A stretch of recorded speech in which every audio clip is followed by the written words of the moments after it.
Susan says, Dan, I love listening to your podcast, especially while exercising on my treadmill. Best of both worlds. I'm starting a home venture, Christian logo tags, coins, etc., and wonder at what point do I form a business entity, either a sole proprietorship or an LLC. I'm going to give away 15% at first, and then retail the remainder starting on eBay. I'm starting with 550 pieces and paying cash as I go.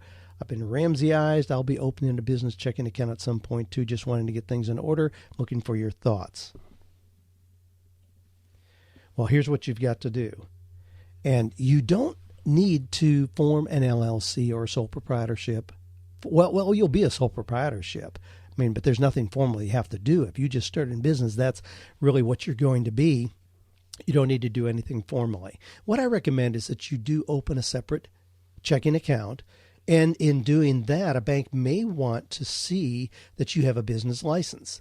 So go down to your local clerk's office in your county and get a business license. Not a big deal. It may cost you $20 for the year to get that. That'll make you more official. You open a checking account in your name. Now, that's going to trigger some other things through your county. There are going to be some either business or occupational taxes on the back end of that. It's going to be really small, and it's worth doing it just to establish yourself as a little more officially a business.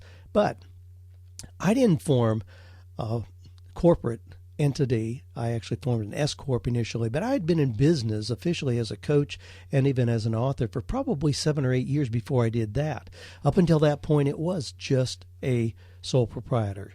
Now, in looking at your situation and in dealing with other people, with what you're describing here, there's not an increased liability. I mean, most people form an LLC or an S Corp or a C Corp because there's some kind of liability and they don't want to expose themselves personally should something go wrong.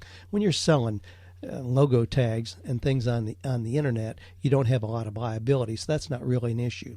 I'd encourage you just to go ahead and start. And once you see that you're making $20,000, $30,000 a year in this, then go ahead and decide if you want to have an S Corp or an LLC, in your case, would be appropriate. So just go ahead and start. It's not a big deal to transition. Now, what I would do is reserve the name. Once you get a domain name for your business, then you really kind of own that. So when you decide to go to a more official legal status, you can use that name. So make sure that you have the domain name that you want so that when you transition, you're ready to go.